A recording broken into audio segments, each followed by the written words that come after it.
Hola, bienvenidos a todos. Gracias por estar aquí. Un servidor, el ingeniero Ángel Hernández Castillo, director del Instituto ICAT. Estamos aquí para responder a la invitación que nos hizo la CNT de parte del ingeniero Rudy Esquivel Bolaños para compartir con ustedes esta conferencia llamada Los primeros pasos en la gestión electrónica del automóvil. Si bien es cierto, hay muchos compañeros que ya dominan toda esta área, es mi deber decir que esta conferencia va dirigida a todos aquellos que se están incursionando en este sector tan interesante. Recordemos que la mecánica de hoy en día, la mecánica automotriz, no se hace en el camino, no se prepara y se aprende en la práctica solamente, sino que se estudia, se capacita, se actualiza cada día. Por lo tanto, hoy estaremos dando esos primeros pasos en esta etapa.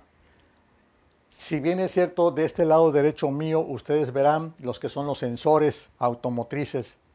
Estos sensores están encargados de recoger la información en el vehículo de todos los fenómenos físicos, químicos y eléctricos que se lleven a cabo en él, para que esa información luego pueda ser enviada a la etapa de procesamiento, que es la ECU o los módulos electrónicos, no sin antes convertir esas señales de analógicas a digitales. Para ello hay convertidores en esa transición de esa información. Posteriormente, a través de ese procesamiento, resulta una etapa de potencia que es la que lleva el comando ya a ejecutar a los componentes. ¿Cuáles? Los actuadores automotrices, que son estos que están aquí a mi lado izquierdo. Entonces, estos recibirán los comandos o las órdenes, pero traducidas en una etapa de conversión de digital a analógico. Hoy en día ya inclusive también hay digital a digital, quiere decir que ya hay un lenguaje directo de conversión de señales. Entonces, esto que está aquí más este sector son la famosa gestión electrónica automotriz. Aquí es donde nosotros iniciaremos nuestro aprendizaje de esta área tan interesante que hoy en día demanda conocer, demanda informarse, demanda incursionar en su forma de aprender esta área. Así que, por mi parte, es solamente la introducción. Te voy a invitar a que veas los siguientes videos que preparé para ti, en los cuales te doy una semblanza general de todo ello. Y quiero decirte que hay más que eso todavía, pero debido al corto tiempo que manejamos para esta conferencia, iniciamos con ello. Un gusto saludarte. Hasta pronto. Bien, aquí tenemos el famoso sensor IAT. Los dos son lo mismo, nada más hay diferente configuración. Ahorita vamos a explicarlo. Si se dan cuenta, los dos tienen dos pines, ¿sí? Y casi la misma altura, ¿verdad? Pero eso no importa, porque lo que importa son los lugares donde registra la temperatura del aire de entrada al motor. Por ejemplo, vamos a ver este tan solo es un dedal cerrado, si se dan cuenta. Es un dedal que no tiene ningún orificio, simplemente aquí pasa el aire, detecta la temperatura del aire y lo conduce por acá a la salida de esos pines. Aquí entra un 5 volts y sale la referencia, o sea, la señal de salida, ¿sí? Este es lo mismo, pero ¿qué diferencia hay? Dijimos, el famoso dedal, por ejemplo, este tiene una ventanita. Esa ventanita que ustedes ven ahí se ve el dedal en medio, ese gris que está allá adentro, aquí, y ese es el que registra la temperatura del aire de entrada. Esto, acuérdense que va dentro del múltiple de admisión. Por aquí pasa el aire y entra por esas ventanitas y registra la temperatura. Igual, los cables 5 volts y la señal de referencia. Sensor MAT o IAT. La M es de múltiple y la I de intake, de entrada. Así que este es el sensor que registra la temperatura del aire de entrada. Por acá tenemos el famoso sensor MAP.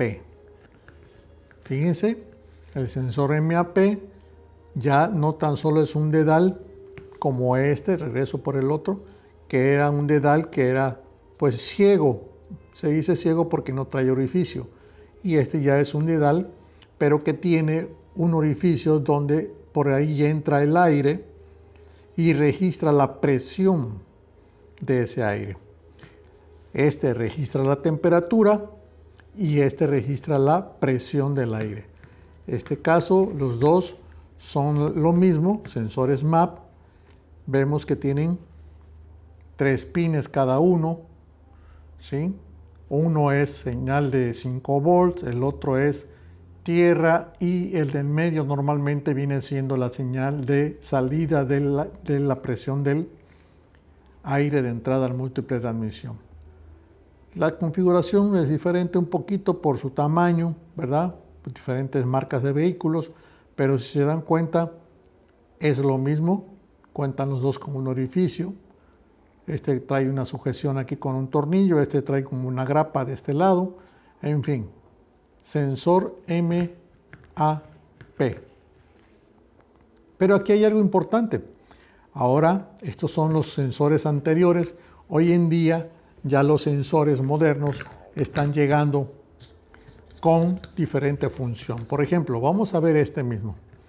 Este sensor es el también llamado sensor MAP, pero también hace otra función, es el sensor IAT. En otras palabras, este sensor hace lo que estos dos, los que les acabo de mostrar. Registra la temperatura y también registra la presión. Así que todo esto está integrado aquí mismo. Como por ejemplo, el dedal viene siendo este dedal que está aquí, viene siendo este que está aquí. Y el orificio de entrada para la presión viene siendo este mismo. ¿Sí? Así que este sensor cumple doble función.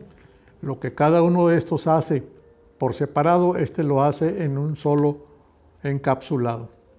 Y por ello cuenta con ¿cuántos cables? 4 cables o 4 pines. Uno de ellos es 5 volts, el otro es tierra, uno de ellos es señal de MAP y el otro es señal de temperatura de aire o IAT. Así que aquí tenemos IAT y ¿cuál? MAP. Regresaba yo por el otro que estaba yo mostrándoles, que es este, ¿sí? Que esto viene siendo también igual, es un MAP y un IAT, pero ya no viene con ese tubito que lleva este, sino que aquí mismo está. Ese tubo viene siendo lo que está alrededor del dedal ese rosado o cafecito, y el dedal viene siendo ese cafecito que está ahí. O sea que aquí mismo en esta zona cilíndrica está integrado estas dos partes, esta y esta, la de presión de entrada y la de temperatura de entrada de aire. Aquí mismo está todo integrado, así que finalmente para su funcionalidad es lo mismo, 4 pines, y esto es para mostrárselos de cómo hoy en día están queriendo unificar los sensores. Claro, aquí hay también un trasfondo que es la comercialización. Si se te daña el MAP, tienes que cambiar el IAT. O al revés, si se te daña el IAT, cambias el MAP también, que es lo mismo. Así que digo porque se lo van a encontrar. La diferencia rápida así por fuera, porque ya cuando están montados, es simplemente cuántos cables trae. 4 o 3. Si es 4, trae integrado el IAT. Si es solo 3, entonces viene por separado MAP. Si es 2, entonces es IAT. O sea, son cuestiones que debemos de ir diferenciando en el camino. Ok, aquí estamos en esta grabación donde vamos a ver cómo se hace la prueba de banco para este sensor que está aquí, jóvenes, que es el sensor. ¿Cómo se llama? Espero su respuesta. Ustedes ya saben cómo se llama este sensor, ya pasamos por ese tema. Exacto, sensor IAT, sensor de temperatura del aire de entrada del motor. Este sensor vamos a ver ahorita y confirmar qué tipo es, si es NTC o PTC. Eso lo van a descubrir ustedes al final. Bien, para esta ocasión, si se dan cuenta, aquí están las dos terminales, están conectadas a las dos puntas del multímetro, que aquí van, corren hacia el multímetro, que en este momento a temperatura normal está marcando casi 11 kilo ohms. Ahí arriba dice kilo ohms. Aquí, kilo ohms. 10.9 kilo ohms a temperatura normal. Bueno, aquí estoy en el clima ahorita. Estoy en un área donde está climatizada, pero bueno, supongamos que es a medio ambiente, que son más o menos 24 grados aproximadamente. ¿Ok? De temperatura, 24 grados centígrados. Por este lado tenemos un calentador, una pistola que calienta el aire. Y por aquí sale aire. Por aquí lo vamos a ver ahorita para calentar ese sensor. Entonces, arrancamos con una temperatura de 10.7, con una resistencia de 10.7. Vamos a prender el calentador. Aquí lo hacemos, ¿sí? Y vamos a ponerle aire mínimo a una temperatura regulada de 200 grados. Bien, aquí ahorita ya está saliendo aire de una forma muy ligera. Claro, no hemos acercado el sensor IAT. Voy a aumentar el aire. Así se lo escucha. Y voy a poner el sensor cerca de la ventila. Y vamos a ver, por favor, fíjense en la resistencia. ¿Qué es lo que sucede con la resistencia cuando yo lo pongo aquí donde sale el aire? Hagan de cuenta que está entrando el flujo de aire. Y vamos a ver qué sucede con la resistencia.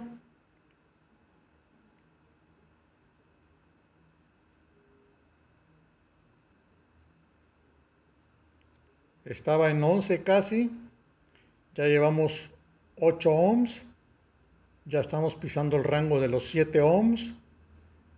En otras palabras, ¿qué hizo?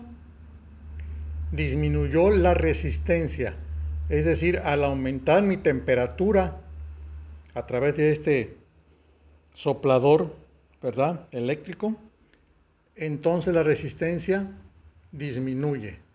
Entonces es un sensor ¿de qué tipo, muchachos? Escucho. Voy ahora a retirarlo. Ya llegamos a ver hasta dónde llega la mínima resistencia. Ahí estamos hablando de 200 grados centígrados. Claro, es algo que está simulándose, ¿verdad? O sea, no es la realidad en el vehículo. En el vehículo manejamos cuando mucho 35 grados, ¿verdad? Pero bueno, aquí para efectos de entendimiento de la prueba de banco, estamos viendo que está alcanzando ya cuando está bastante caliente. Digo, no una temperatura de derretir nada, es puro aire caliente. Hasta 3 ohms más o menos se cae. Vamos a manejarlo hasta ahí, hasta 3 ohms. ¿Ok? Ahora vamos a dejarlo por aquí y vamos a ver qué sucede con la resistencia. Voy a apagar el equipo. Ya lo apagué. ¿Qué sucede con la resistencia? Vamos a hacer una prueba y lo vamos a meter en un vaso de agua para acelerar rápido el enfriamiento.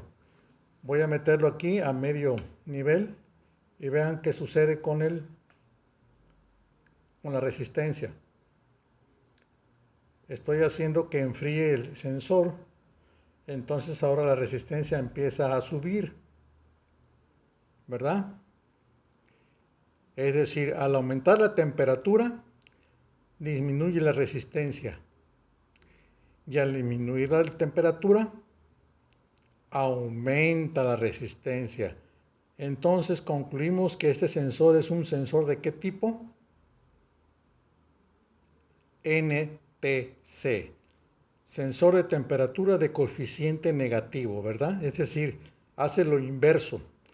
Normalmente un sensor, termistor, sucede que al aumentar la temperatura, aumenta la resistencia. Es lo que sucede en los solenoides. Los solenoides de los carros, ahora que entremos en actuadores automotrices, van a ver que cuando un solenoide está caliente, la resistencia es alta. Por eso es que no se debe de medir en caliente, sino en frío. Bueno, eso es para el efecto de los sensores. Aquí estamos hablando del sensor, de los actuadores. Estamos hablando del sensor IAT.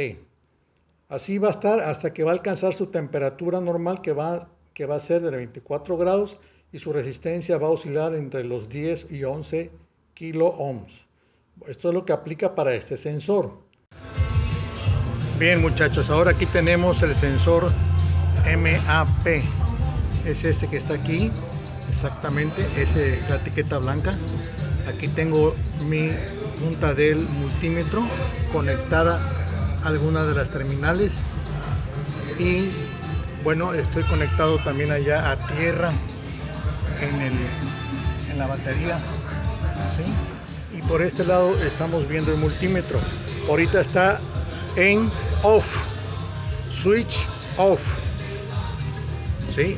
O sea, switch abierto, y está marcando la lectura 0 volts, ¿verdad? Voy a proceder a encender el puro switch, o sea, el puro off. Voy a cerrarlo, ok, cerrarlo. Aquí lo hago ahorita, antes de que ya lo puse el switch. Ya están los focos del tablero encendidos. Eso me dice que está en on. Ahora ya en on, o sea, switch cerrado, y nos está marcando la lectura de 4 volts, 4.09, o sea, 4 volts, ¿sí? El pin del MAP, MAP. Ahora, quiere decir que con el motor on, o sea, coeo,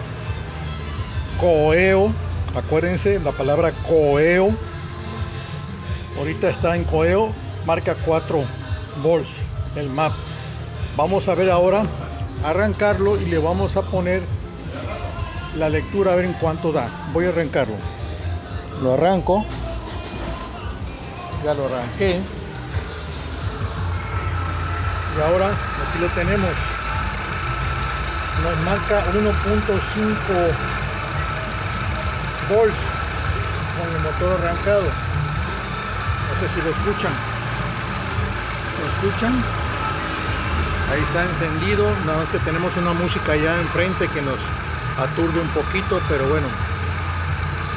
Quiere decir que el MAP con motor encendido marca 1.5, vamos a redondearlo, 1.5, algunas veces 1.6, normalmente va de 1.6, de 1.5 a 1.8, en ese rango. El motor está parejo, si lo logran ver, no está vacilando. Y bueno, esto es lo que yo quería que vieran. La lectura del MAP en COER, ahora estamos en COER, y hace ratito estábamos en coeo. Son terminologías que vamos a ir aprendiendo. Bueno, esta es una cápsula más de cómo trabaja el MAP. Si yo lo acelerara, sería que, la pregunta se las dejo, ¿aumenta el voltaje o disminuye si lo acelero?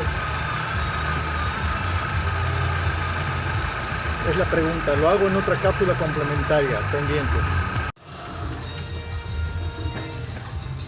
Ok, ahora vamos a grabar otra vez para ver cómo se comporta en aceleración.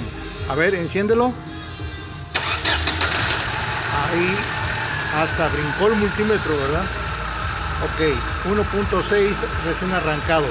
Ahora lo va a acelerar poco a poco y vamos a ver qué lectura da. Ahí va acelerando, va disminuyendo el voltaje y ahora se desaceleró y regresó a su valor nominal. Vamos a repetirlo otra vez. Va acelerando, va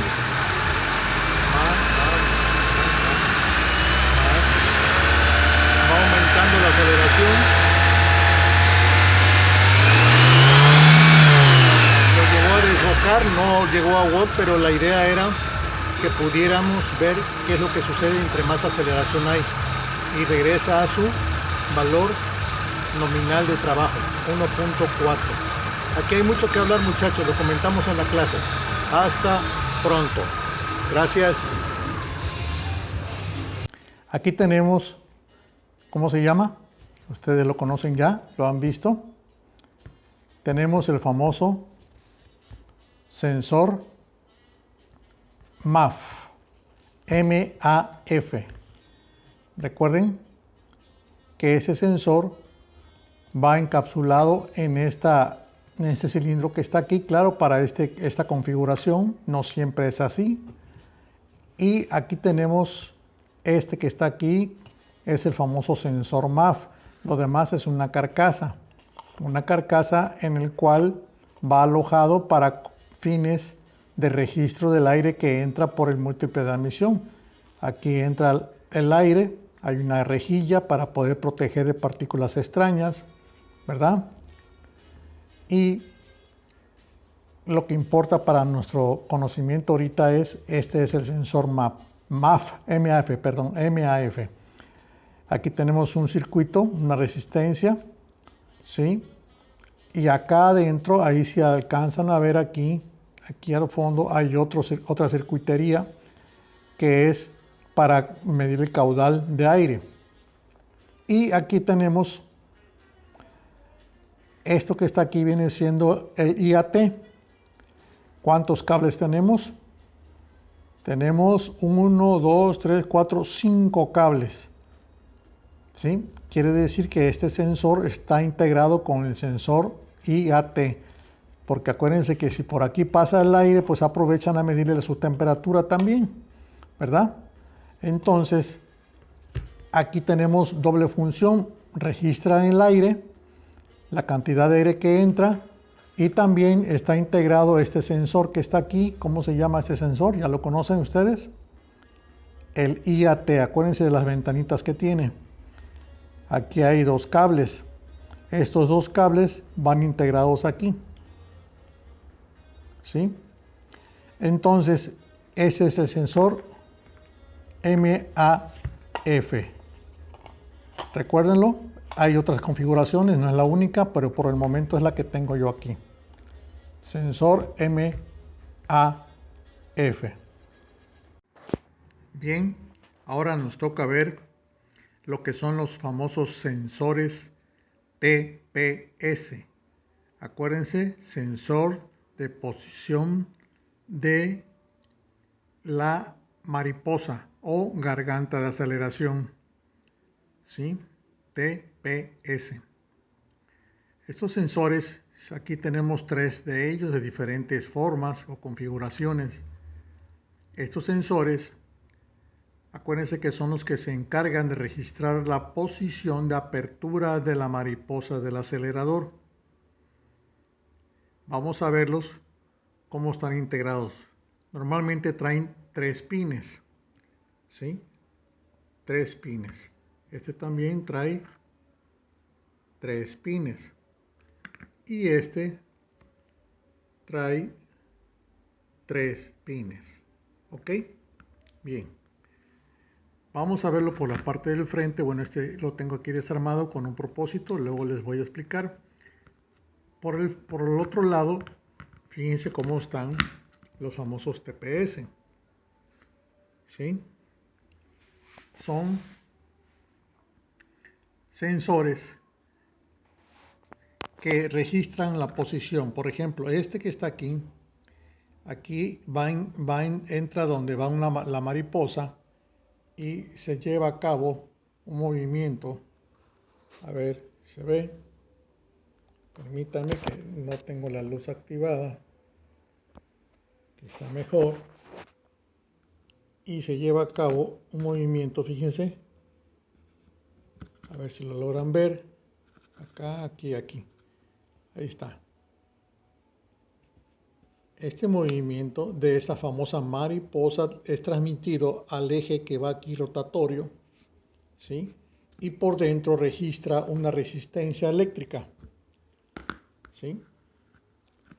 Entonces, estas dos muescas que están ahí traban con el eje de la mariposa, porque esto va atornillado mediante estos dos orificios al cuerpo de aceleración, y hacen ese registro de ese giro, ¿verdad? Ok. Lo mismo sucede con este. Aquí, si se dan cuenta, tiene también dos muescas allá adentro, ¿sí? Una y dos encontradas, que hacen que también se lleve a cabo ese giro. ¿Qué es lo que hay adentro de esos componentes? Esto es una arandela que lleva ahí de cubierta, y si se dan cuenta, aquí adentro lleva dos cursores, esos plateaditos que se ven allá al fondo, estos que están ahí, lleva dos cursores que registran a través de una pista de carbón circular la posición angular de, en este caso, la mariposa, ¿verdad? Y esa señal sale por acá a esos tres pines. Bueno, sale a uno nada más, porque uno es 5 volts de alimentación, el otro es tierra, y el de en medio sería la señal de referencia de la posición. Ya que está desarmado este, veamos, saquémoslo de aquí. Miren que tiene. Y aquí lo desarmamos. Acá adentro ya no hay más que esa pista que está allá dentro de carbón. Esas líneas blancas que están allí van conectadas a esas placas que van a los pines, ¿verdad? Y por este lado tenemos los cursores. Esto lo saqué de allá adentro, acuérdense. Y llevan unos cursores, ¿sí?, que van registrando la pista, la posición que llevan, ¿verdad? Esto es algo muy básico en cuanto a lo que es el famoso potenciómetro. Varía la resistencia, varía el voltaje, perdón, de acuerdo a la resistencia obtenida, ¿sí? Bajo el principio de Ohm, acuérdense, la ley de Ohm. Pero bueno, aquí el caso es que ustedes sepan cómo va formado un sensor. Bien, decíamos que tienen tres pines, ¿sí? Ya hoy en día ya cuerpos de aceleración que traen electrónico todo, de tal manera que más de 3 pines van en este conector, van hasta 6 cables o 6 pines, pero es porque ya traen integrado lo que es el motor actuador de la mariposa. Ese es otro caso de otro tema más avanzado, que cuando vayamos a ver cuerpos de aceleración, que eso es el tema de los actuadores. Bien, aquí tenemos arrancado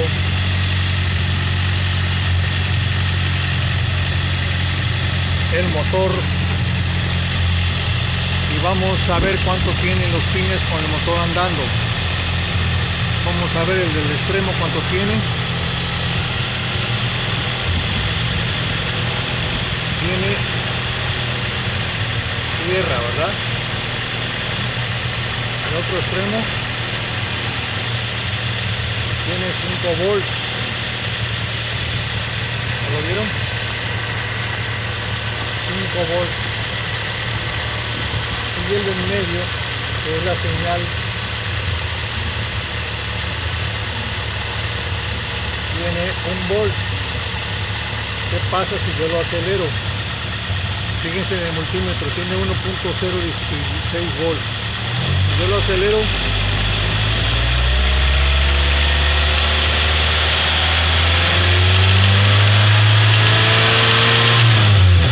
va a aumentar el voltaje. ¿Sí? La pregunta aquí de cuestionario es: ¿se aumenta el voltaje qué le estará pasando a la resistencia que lleva dentro el TP.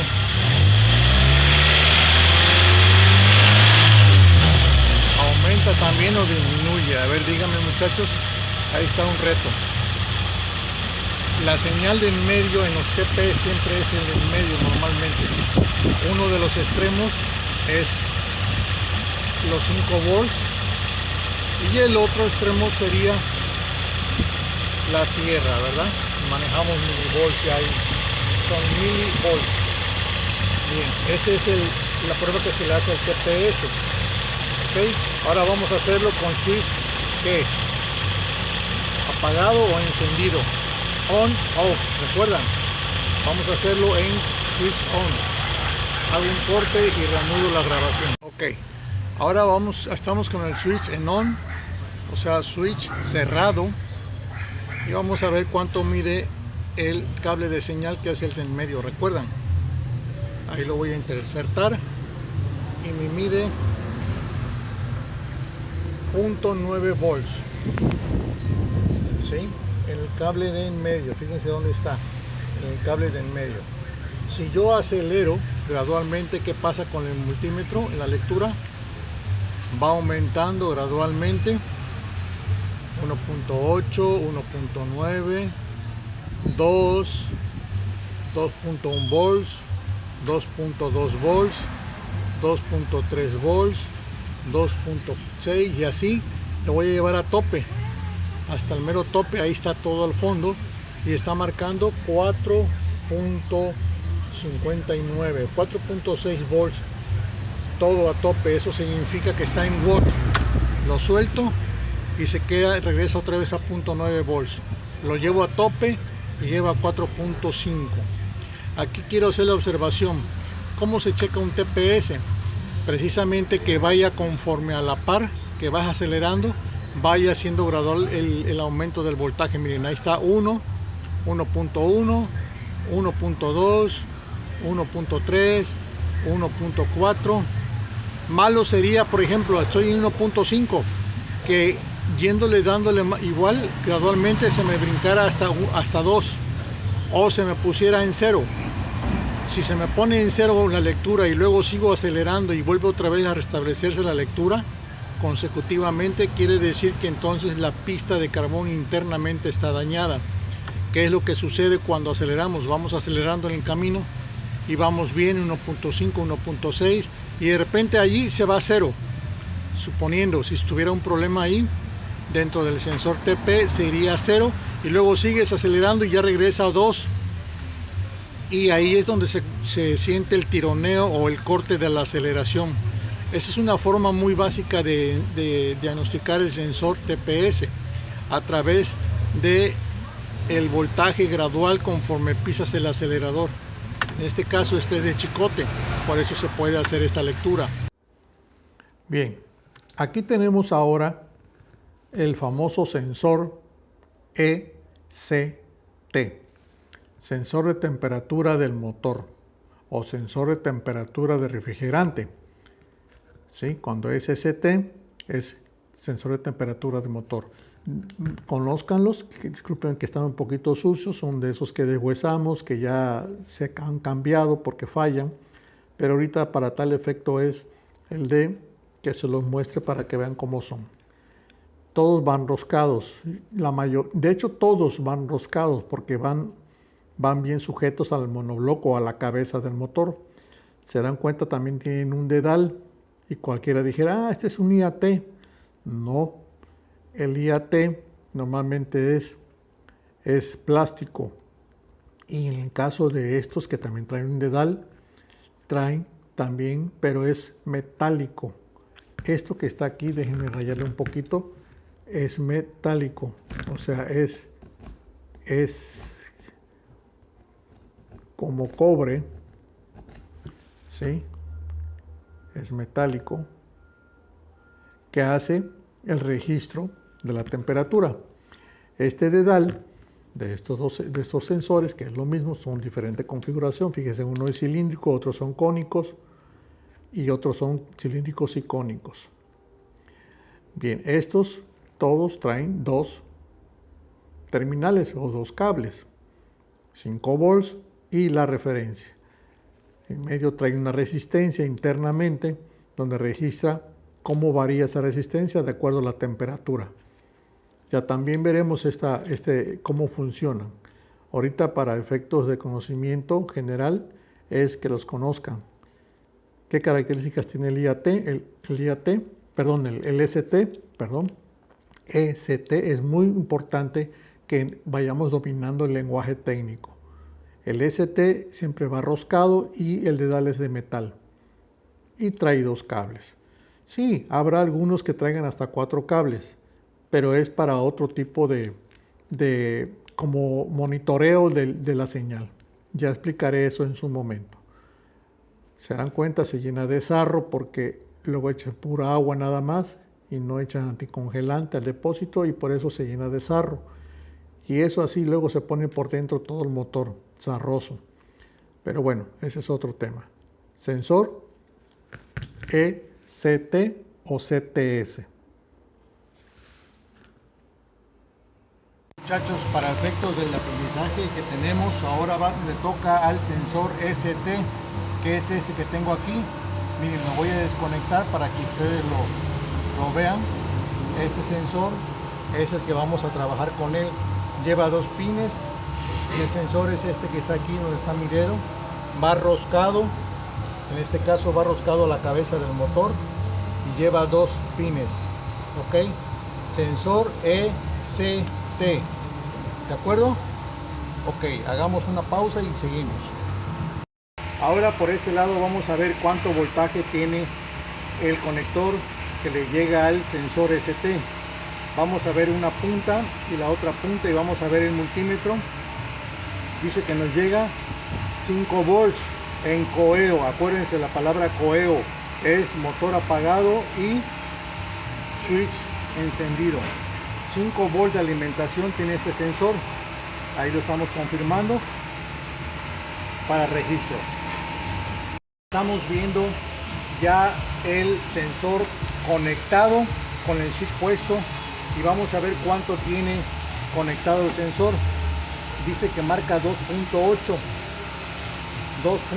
volts y estamos con el motor apagado y relativamente frío. Sí, ahorita vamos a arrancarlo y vamos a ver qué tanta temperatura aumenta y cotejarlo con la lectura del multímetro. Y pongan a observación si aumenta o disminuye. Es una pregunta de examen. Entonces vamos a hacer la segunda parte, que es arrancar el vehículo y ver cómo aumenta o disminuye esta lectura del multímetro a medida que va calentando. Ok, de acuerdo. Miren, para ese voltaje que está aquí, para voltaje de 2.8 volts, tenemos una temperatura a la cabeza de 71 grados, 2.9 volts. Vamos a esperar un rato más y vamos a ir viendo la temperatura, qué sucede con ella. Si se ve en el punto rojo, el láser está apuntando a la cabeza del motor para censar a distancia la temperatura. Ya vamos en 72 grados contra 2.8 de voltaje.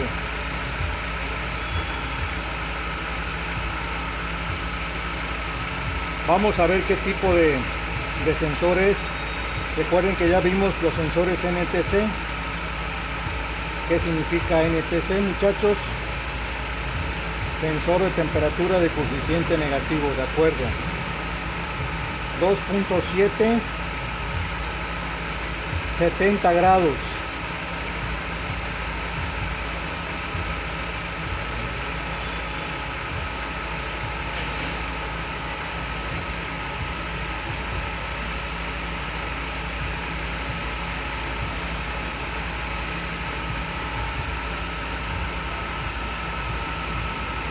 ...74 grados... ...2.8...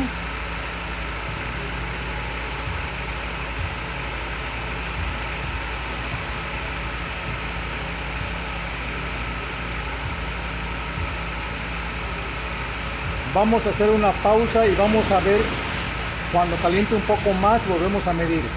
Hacemos una pausa ahí. Bien muchachos, ahora aquí estamos de regreso y vamos otra vez a medir. Miren, tenemos en el termómetro o en el pirómetro 92 grados centígrados. No tardan en entrar el ventilador, acuérdense que entra a los 90, 95 grados. Y acá en el multímetro tenemos una lectura de 1.8 volts. Recuerden que teníamos 2.8, ya bajó 1 volt. A medida que calienta, ¿qué va a pasar? Disminuye su voltaje y eso significa que disminuye su resistencia.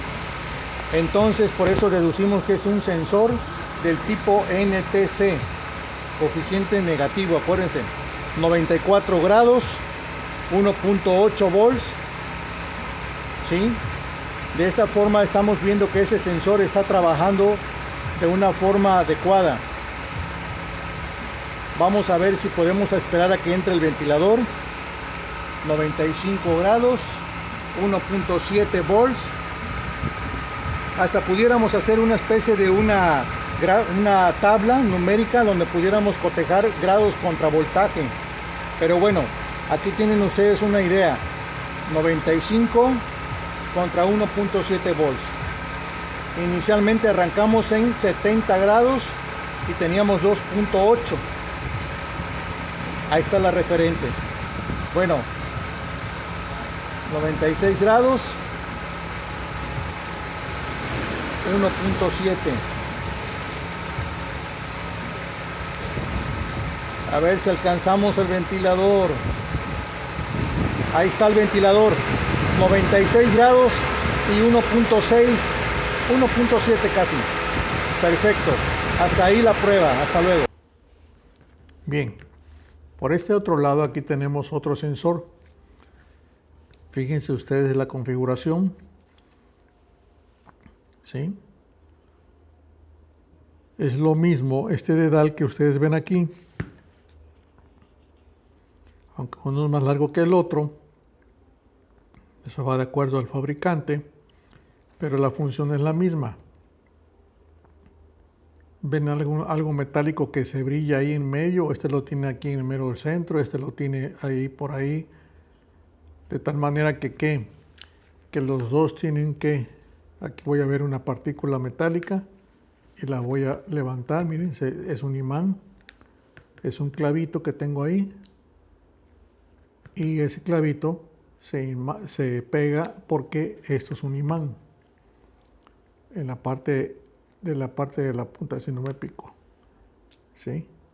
Entonces ese imán es el verdadero componente que hace la función de registrar el giro. En este caso pudiera ser de cigüeñal o del árbol de levas. Esto, acuérdense, ya lo veremos en su momento bien detallado. Cuando pasa algo metálico por aquí, lo detecta y registra una lectura de un campo magnético, ¿sí? Y cada vez que pasa por aquí algo metálico, detecta las revoluciones o la velocidad de giro. ¿Ok?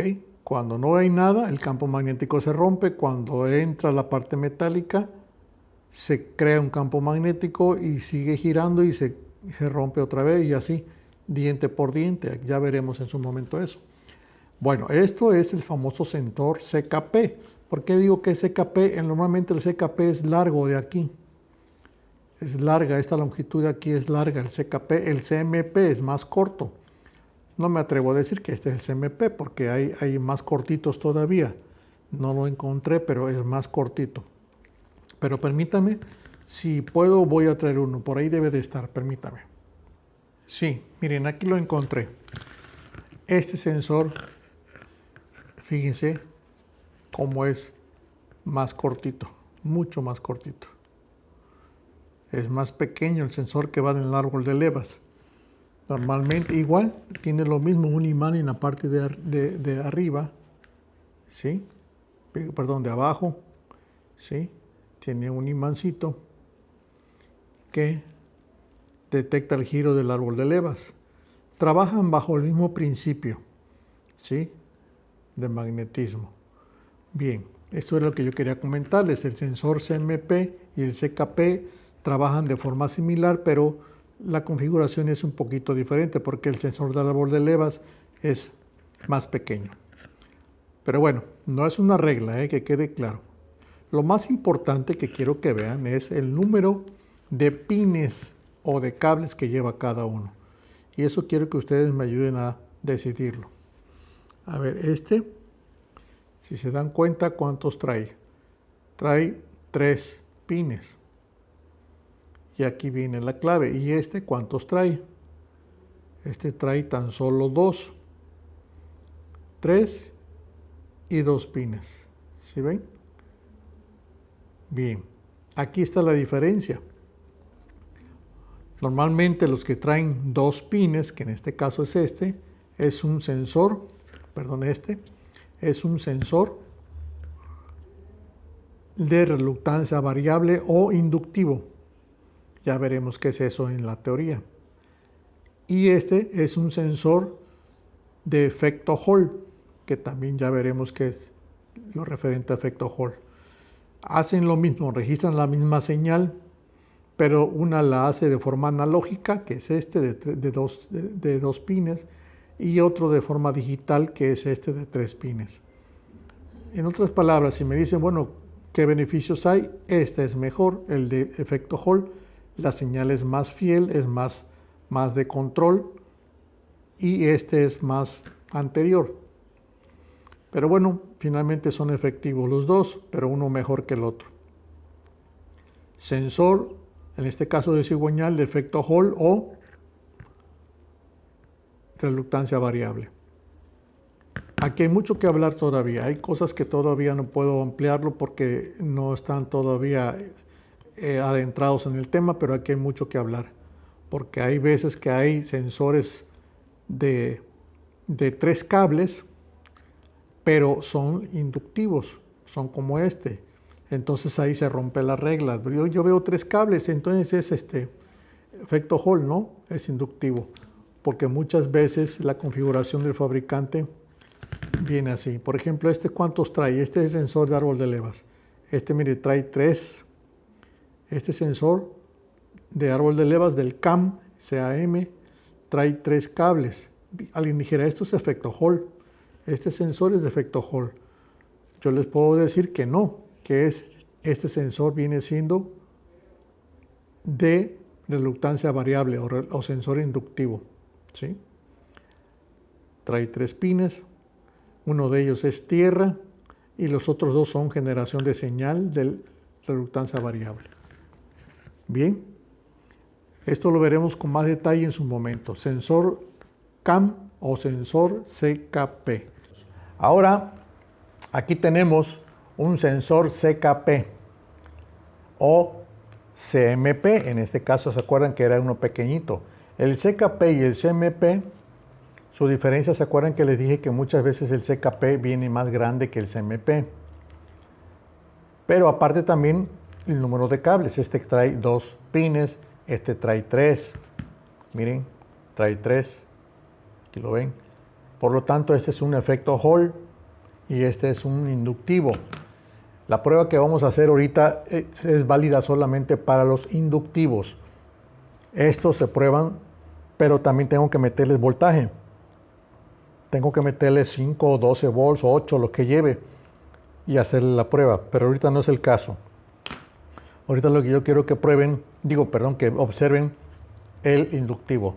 Fíjense aquí en la gráfica del osciloscopio qué cambios hay. ¿Ven? Cuando yo paso esta lámina muy cerca, no es que le pegue yo, como el otro KS que había que pegarle, no, lo que pasa es que no logro calcular y rozo el imán, porque aquí esto trae un imán, aquí en la mera punta trae un imán, ya lo vieron ustedes en la cápsula anterior. Entonces cada vez que pasa por aquí la rueda dentada, genera esa señal, ya la vieron, la que sube y baja aquí. Vean.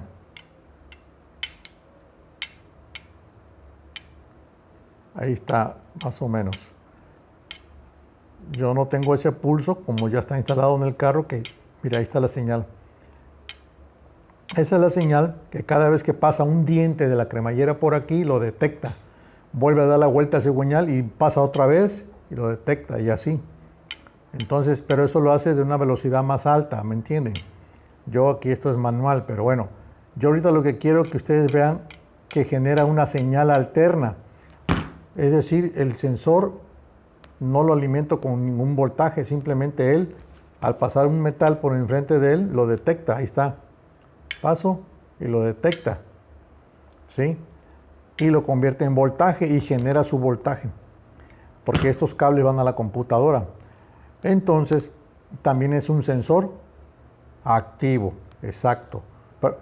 Perdón, sí, activo, dije bien, perdón, es que luego hasta yo mismo me confundo, activo. ¿Por qué? Porque él genera su voltaje. Acuérdense que los pasivos son aquellos que les tiene que llegar voltaje para trabajar, como es el caso de este que les estaba yo comentando, el CMP. Pero bien, entonces muchachos, que quede ahí la enseñanza. Esto es lo que ustedes van a ver. Yo quiero decirles una cosa, no es que el que yo haga esto y vea esa señal diga yo, este está bueno. No, yo no puedo evaluar un sensor SKP o CMP de esta forma.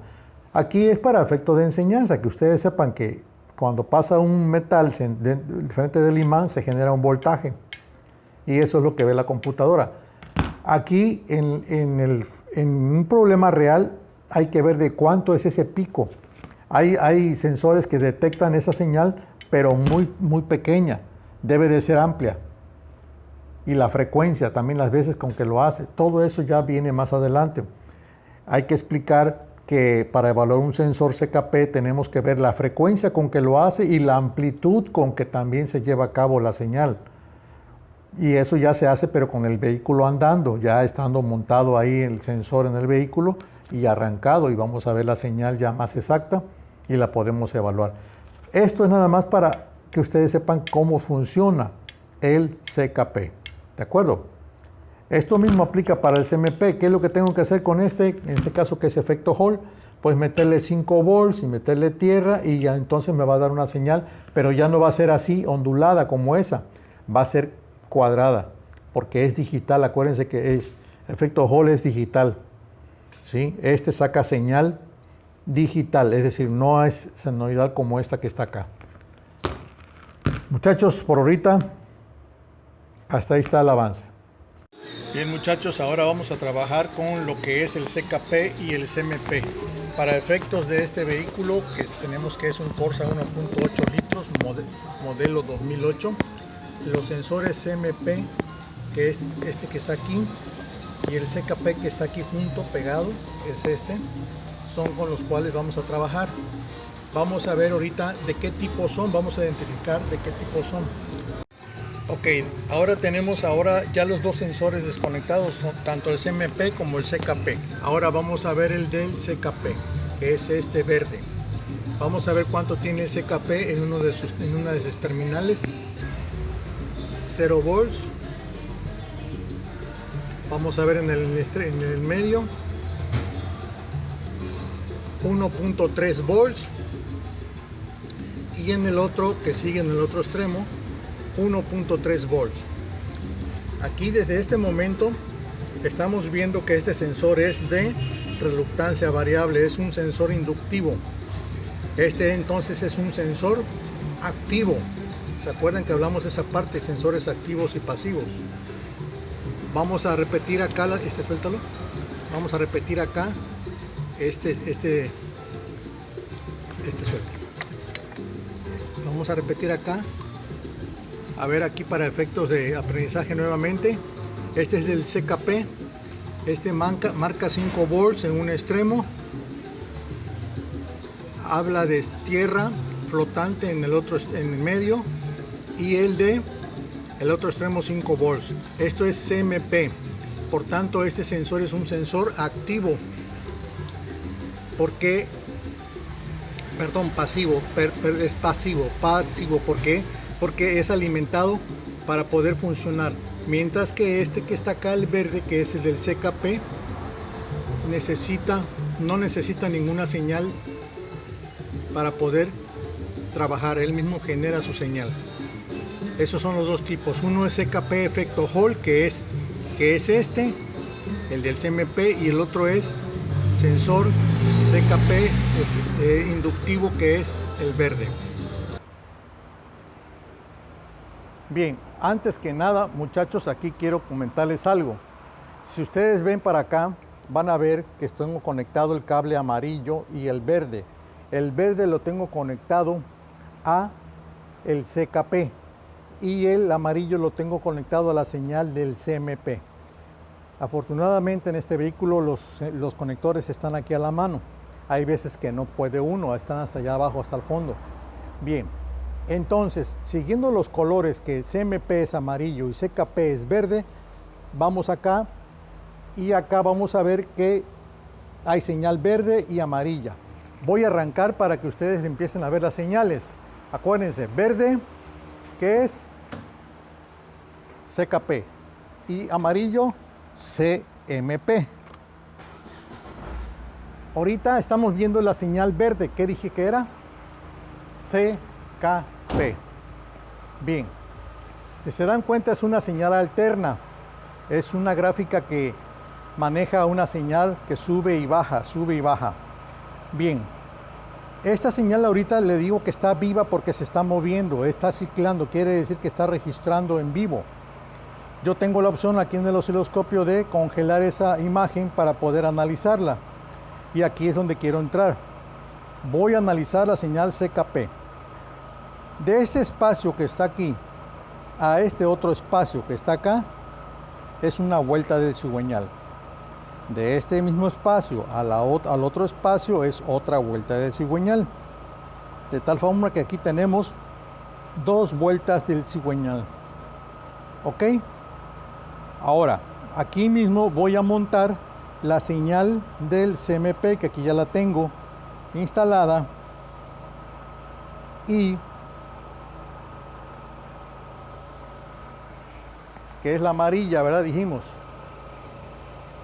Pero la tengo que registrarla. Ahí está. Ahí la puse y ahí está la señal amarilla, que es la del CMP montada sobre el CKP.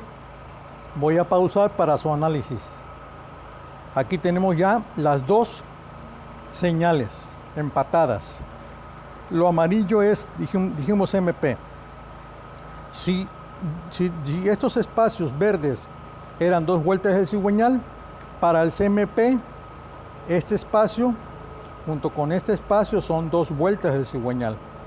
Perdón, del árbol, una vuelta del árbol de levas. Perdón, dije mal. De aquí hasta acá, donde vuelve a bajar, es una vuelta del árbol de levas y dos del cigüeñal. Es decir, mientras dos veces dos vueltas da el cigüeñal, el árbol de levas da una sola. ¿De acuerdo? Entonces, vamos a analizarla ahora por separados. Voy a ver cómo trabaja la señal CMP en vivo. Ahí la tengo. Estoy a ralenti, en coer. Voy a acelerar. Ahorita lo que escuchan ustedes es el ventilador. Voy a acelerar y van a ver ustedes el comportamiento de esa señal. Miren, voy a acelerar. ¿Qué notan? Que empieza a crecer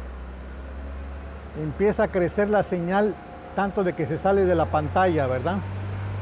Pero también, como crece, también aumenta la frecuencia, es decir, se repite mucho más veces la señal, tanto que aumenta todas las rayas verdes, se ponen más tupiditas. Acelero más.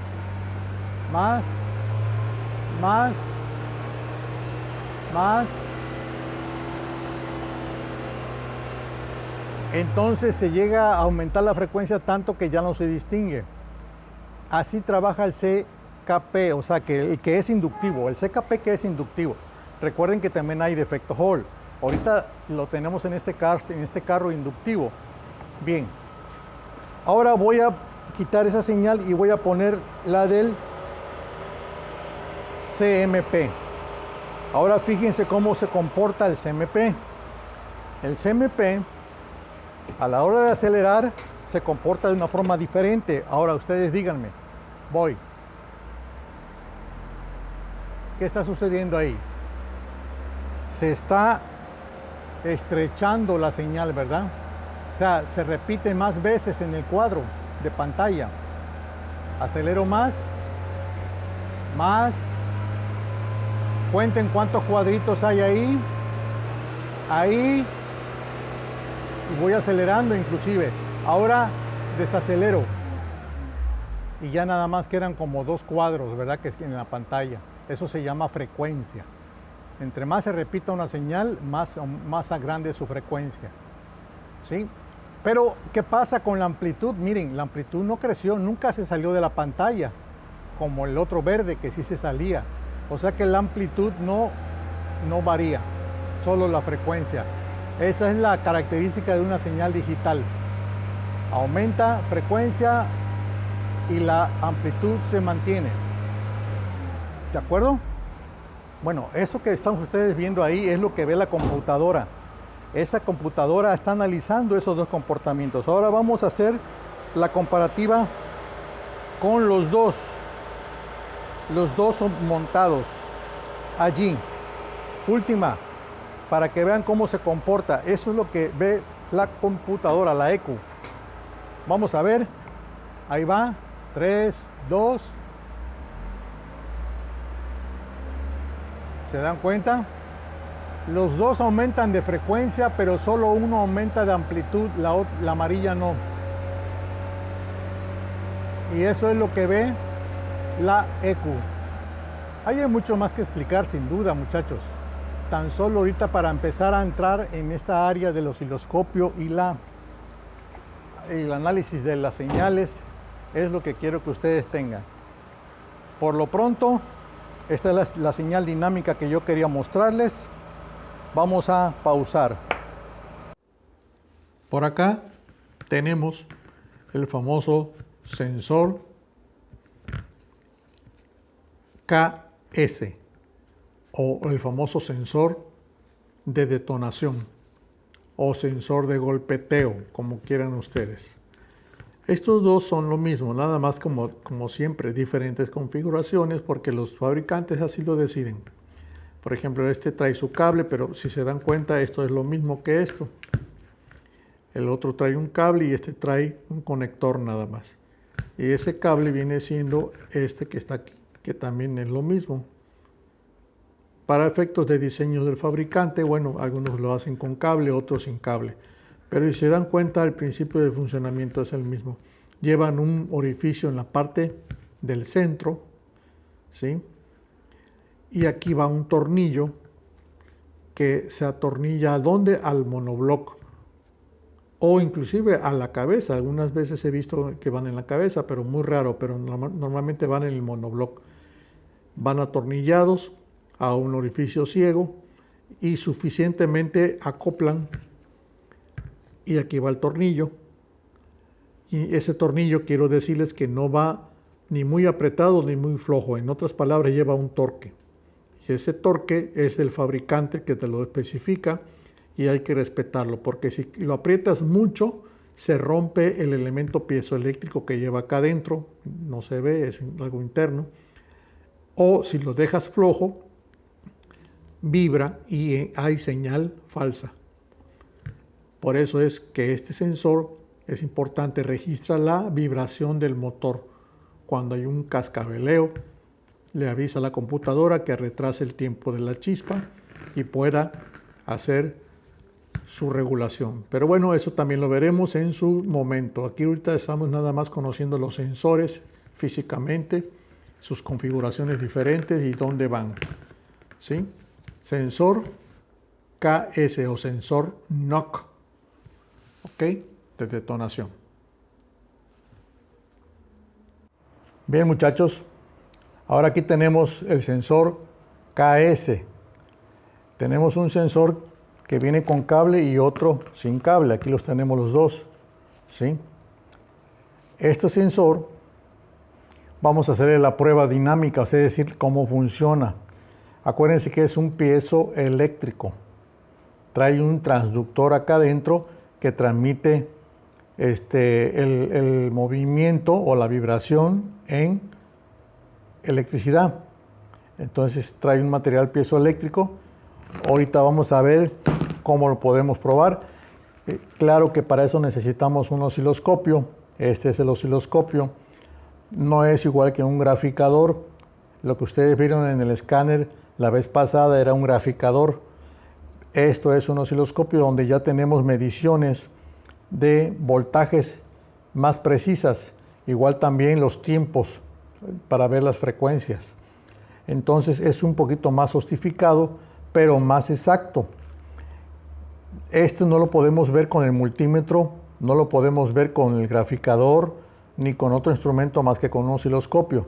La computadora va a ver milivolts, ¿sí? Entonces ahorita vamos a ver cómo funciona.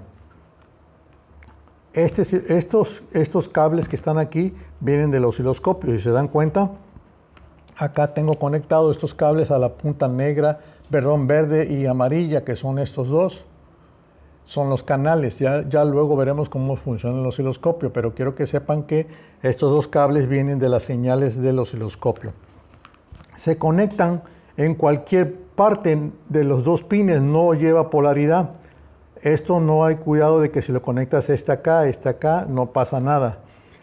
No se energiza, es decir, no necesita cables de alimentación para generar su señal.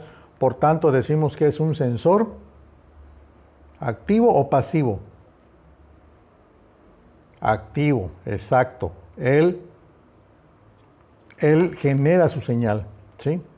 ¿Cómo lo hace? Acuérdense que el sensor KS registra golpeteo, registra vibración o cascabeleo, en este caso en el motor. Quiere decir que cuando yo le pego al sensor, se genera aquí en el osciloscopio una señal. ¿Sí? ¿Ya la vieron? ¿Sí la están viendo la señal? Esto se resulta mejor cuando yo le pongo un metal abajo porque trabaja metal con metal. Lo que pasa es que aquí esto es amortigua el golpe. ¿Sí? ¿Ven el golpe? Esta señal que aparece aquí en el osciloscopio es una señal alterna. Eso te me lastima. ¿Ven? Cada vez que yo le pego hay un salto, hay un pico. Ese pico es voltaje, porque aquí estamos midiendo voltaje. ¿Sí? Son milivolts. Algunas veces lo sensa, otras veces no, pero porque estos sensores son usados. Son sensores que están dados con problemas. Pero bueno, para efecto de enseñanza funcionan. Imagínense un motor que tiene un cascabeleo. Va a hacer esto.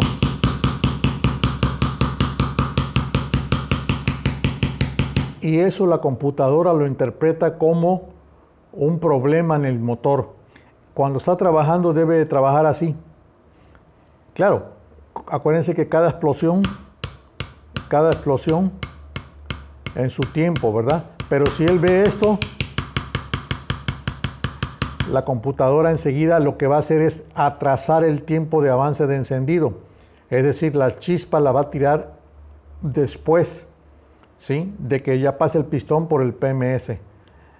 Entonces, esta señal le sirve a la computadora para ver si no hay cascabeleo o vibración o falla un cilindro. Cuando falla un cilindro, van a ver esto.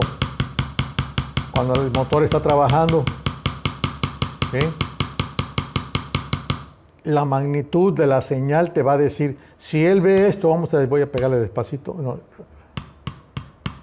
Si ve esos piquitos apenas, los pequeños, hablo de los pequeños. Si ve esos piquitos apenas, él puede decir, son los pistones que están trabajando. Son cuando explota la mezcla, 1, 3, 4, 2, 1, 3, 4, 2, 1, 3, 4, 2. Pero si empieza a ver esto, que son señales más grandes, entonces la computadora dice, no, esto está fuera de mi tolerancia. Si yo veo picos de 0.2, 0.2, 0.2, la computadora lo da por bueno porque dice que es problema no es problema, es el funcionamiento del motor cada vez que explota el cilindro, registra esa vibración. Pero cuando ve picos más altos, entonces es cuando viene el problema de diagnóstico. ¿Sí? Y también con tanta rapidez. Ok, ¿se entendió? Vamos a probar el otro sensor. Se supone que este sensor no es que esté bueno, porque esto con tan solo pegarle debería de registrar. Mira, algunas veces lo hace, otras veces no. Entonces no es confiable este sensor. Hay veces que le pego y no hay señal. Cuando esto es muy sensible, esto es muy sensible. Ok, vamos a quitar ese sensor que es de conexión, sin conexión, perdón, y vamos a meter el otro. Vamos a observar a ver qué tal trabaja el otro. Les vuelvo a repetir, estos sensores son dados por sospechosos, es decir, no son confiables. No es que estén malos porque no darían ninguna señal. Pero por ejemplo, miren este. Vamos a probar, ya de este ya lo dejamos por acá, ¿verdad? Vamos a ver allá la gráfica.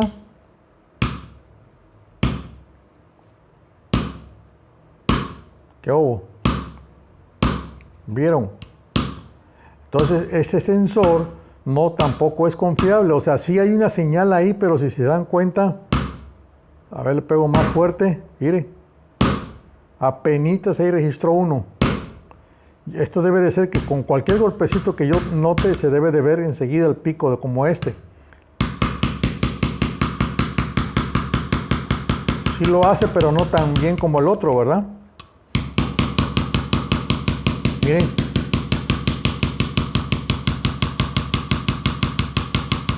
Registra de vez en cuando.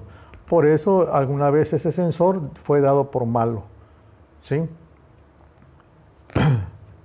Ese sensor está medio mejor, está mejor que este, pero no es confiable. Yo creo que si conseguimos un sensor nuevo, podemos ver la diferencia. Ver la diferencia de la respuesta rápida del sensor para hacer su lectura. Vamos a ver. A ver. ¿Ya vieron? Este registra mejor, pero aún así no me gusta. Yo doy un golpe, ahí está. Otro golpe, ahí está la señal. Otro, y así. Miren hasta dónde llega el voltaje, casi a 1 volt más o menos.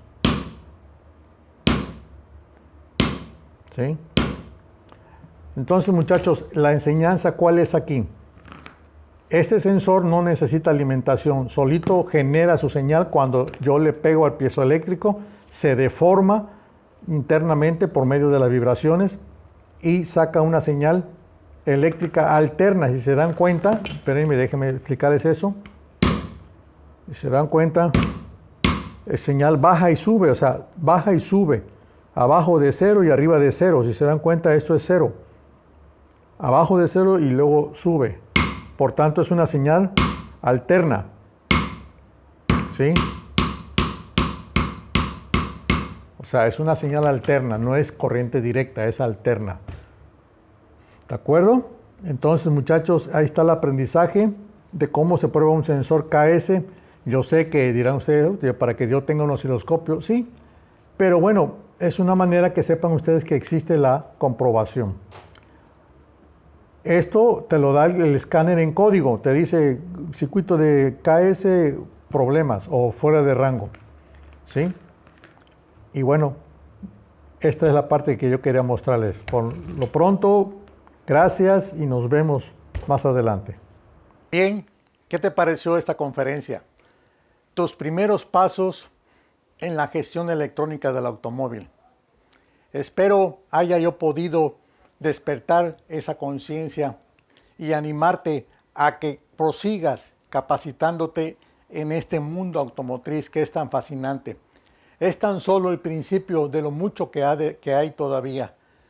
Así que yo te invito a que sigas y no quites el dedo del renglón capacitándote ahí en el lugar donde resides. Busca una escuela, busca un instituto, busca un centro de capacitación en esta área. Hoy en día, como dije al principio, no basta con incluirse en un taller y aprender en el camino, sino que tenemos que combinarlo con el aprendizaje teórico y práctico. Así que quedas invitado a seguir adelante. Ese es mi objetivo, que tú empieces a dar tus primeros pasos y puedas lograrlo y poder llamarte algún día, hola, colega. Hasta pronto.